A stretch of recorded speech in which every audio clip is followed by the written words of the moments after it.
Commission report ప్రభుత్వానికి ఇవ్వడం జరిగింది. గౌరవ ముఖ్యమంత్రి రేవంత్ రెడ్డి గారికి ఇవ్వడం జరిగింది. ముందుగానే ఇవ్వడం జరిగింది. అంటే ముందుగానే మేము కంప్లీట్ చేసి ఇవ్వడం జరిగింది. అయితే కమిషన్ ఎప్పుడైనా కూడా తనకి ఇచ్చినటువంటి ఆ టైంలో మనము రిపోర్ట్ ఇవ్వాలి. కాబట్టి ఆ సమయంలో 2 సంవత్సరాలకు 5 నెలల ముందే ఆ కమిషన్ రిపోర్ట్ ఇవ్వడం జరిగింది. కాబట్టి ఇంకా అయిపోయింది కదా, టైం అయిపోయింది. కాబట్టి వారు రిజైన్ చేసి వెళ్ళిపోవడం జరిగింది. అదేవిధంగా మీ విద్యా కమిషన్ ద్వారా ప్రభుత్వానికి తెలంగాణ పబ్లిక్ స్కూల్స్ కాన్సెప్ట్ ఇవ్వడం జరిగింది. ఆ స్కూల్స్ తోటి విద్యార్థుల భవిష్యత్తు ఎలా ఉండబోతుందంటే ఏం చెప్తారు? మా రికమెండేషన్లో మంచి రికమెండేషన్ ఏదన్నా ఉందంటే ఫస్ట్ అనుకోవచ్చు పబ్లిక్ స్కూల్ కాన్సెప్ట్ అనుకోవచ్చు.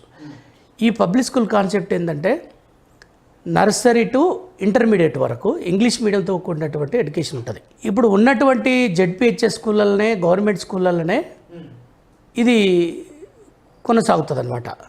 అంటే ఆధునాతనమైనటువంటి న్యూ టెక్నాలజీతో ఉన్నటువంటి సదుపాయాలతో ఫెసిలిటీస్తో తెలంగాణ పబ్లిక్ స్కూల్ అనేది తీసుకురావడం జరిగింది. అసలు మనము తెలంగాణ పబ్లిక్ స్కూళ్ళు పెట్టాలి అన్నప్పుడు వెంటనే గౌరవ ముఖ్యమంత్రి రేవంత్ రెడ్డి గారు ఇది చాలా మంచి కాన్సెప్ట్ ఉంది, మీరు దీన్ని పైలట్ ప్రాజెక్ట్ కింద చేయండి, స్కూల్స్ చేయండి, ఆ తర్వాత అది సక్సెస్ అయిన తర్వాత మళ్ళీ స్కూళ్ళు పెంచుకుందామని చెప్పడం జరిగింది. సాధారణ స్కూల్కు తెలంగాణ పబ్లిక్ స్కూల్స్కు డిఫరెంట్ ఏంటి? సాధారణ స్కూల్ అంటే తెలంగాణ పబ్లిక్ స్కూల్గా మారుస్తున్నాం. ఇప్పుడు జెడ్పిహెచ్ఎస్లు ఉన్నాయి, తర్వాత ZPHS girls, ZPHS boys, primary స్కూళ్ళు ఇట్లా ఉంటాయి కదా సహజంగా. ఒక ఊర్లో జెడ్పిహెచ్ఎస్ బాయ్స్ ఉంటుంది, ఒక జెడ్పిహెచ్ఎస్ గర్ల్స్ ఉంటుంది, యూపీఎస్ ఉంటుంది, పిఎస్ ఉంటుంది, లేదంటే కొన్ని ఉంటాయి. అయితే అట్లాంటి స్కూళ్ళనే మనం తెలంగాణ పబ్లిక్ స్కూల్గా మార్చేస్తున్నాం. ఓకే, అంటే అందరు కలిపి ఒకటేనా లేకపోతే అందరూ కలిసి ఒకటే దగ్గర బాయ్స్ గర్ల్స్ అనేది కో ఎడ్యుకేషన్ ఉంటుంది. అది నర్సరీ టు, అంతకుముందు నర్సరీ లేదు కదా మన గవర్నమెంట్ స్కూళ్ళల్లో. కాబట్టి nursery LKG UKG first class నుంచి ఇంటర్మీడియట్ వరకు కూడా ఉంటుంది. గతంలో హై స్కూళ్ళల్లో ఇంటర్మీడియట్ లేదు కదా. సో ఇప్పుడు ఇంటర్మీడియట్ కూడా 10+2 పెడుతున్నాం. ఎందుకు 10+2 పెడుతున్నాం అంటే అక్కడ అసలు చాలా విలేజ్లలో అమ్మాయిలు 10th క్లాస్ అయిపోగానే పేరెంట్స్ ఇంటర్మీడియట్ లేకపోతే ఇతర విలేజ్కి వెళ్ళాల్సి వస్తుంది. అదే కదా, వేరే పట్టణాలకు జూనియర్ కాలేజీలకి, అది ప్రైవేట్ కానీ గవర్నమెంట్ ఎడ్యుకేషన్కి వెళ్ళాలంటే పేరెంట్స్ ఇష్టపడట్లేదు. అది సేఫ్ అండ్ సెక్యూరిటీ విషయంలో కావచ్చు, అదేవిధంగా ట్రాన్స్పోర్ట్ విషయంలో కావచ్చు. ట్రాన్స్పోర్ట్ ఉండదు, తర్వాత సెక్యూరిటీ ఉండదు, ఎందుకులే అని ఇబ్బంది పడుతున్నటువంటి పరిస్థితులు చాలా ఉన్నాయి, చాలా విలేజెస్ ఉన్నాయి, అట్లా ఐడెంటిఫై చేశాం మేము. సో కాబట్టి అమ్మాయిల ఎడ్యుకేషన్ పెంచడానికి ఇది ఒక మంచి అవకాశం.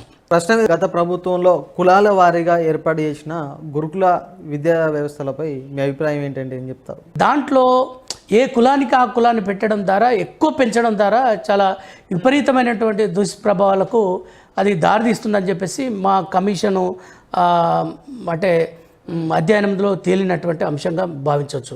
నేనైతే పర్టికులర్గా నేను కూడా రెసిడెన్షియల్ చదువుకొని వచ్చిన ఇక్కడ వరకు. కుల మత విభేదాలు అంటే ఎట్లా అంటే ఇప్పుడు SC residential separate, ST residential separate, BC residential, minority residential ఉండడం మూలంగా ఆ కులంకి సంబంధించిన వాళ్ళే ఎక్కువ ఉంటారు దాంట్లో.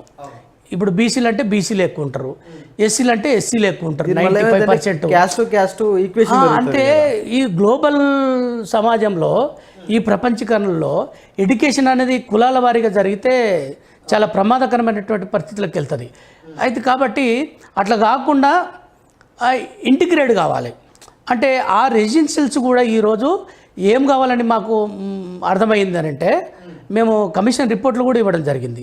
దాంట్లో ఒక క్లాస్లో 40 మంది ఉంటే ఎస్సీలు 10 మంది, ఎస్టీలు 10 మంది, బీసీలు 10 మంది, ఓసీలు 10 మంది ఉండాలి. అట్లా ఉన్నప్పుడు మాత్రమే ఒకరి ప్రభావం ఒకరి మీద ఉంటుంది, ఒకరి కల్చర్ ఒకరికి వస్తుంది, ఒకరి నాలెడ్జ్ ఒకరికి ప్రభావం పడుతుంది, ఒకరి ద్వారా ఒకరు నేర్చుకుంటూ ఉంటారు. రకరకాల వాటికి ప్రభావితమై కొంత ఎక్కువ పిల్లలు నేర్చుకునేటువంటి అవకాశం ఉంటుంది. తెలంగాణ ప్రభుత్వం కొత్తగా young India Integrated international school తోటి కొత్తగా సాధించేది ఏముంది అసలు? గత ప్రభుత్వం కులాల వారీగా రెసిడెన్షియల్ పెంచి ఈరోజు కనీస ఫెసిలిటీస్ లేకుండా చాలా ఘోరమైనటువంటి స్కూళ్ళు, కాలేజీలు ఉన్నాయి. కాబట్టి ఇప్పుడు మన ముఖ్యమంత్రి గారు 25 ఎకరాలలో 20-25 ఎకరాస్లో Young India Integrated International Standard Schools తీసుకురావడం జరుగుతుంది. దాదాపు 200 కోట్ల రూపాయలతో మంచి స్కూల్స్. అంటే అది ప్రతి కాన్స్టిట్యున్సీలో అంటే దాదాపు 100 కాన్స్టిట్యున్సీకి ఒక దగ్గర ఇప్పుడు స్కూల్ ఏర్పాటు చేయబోతున్నారు. దాంట్లో ఏంటంటే ఇంతకుముందు నేను చెప్పినటువంటి కాన్సెప్టే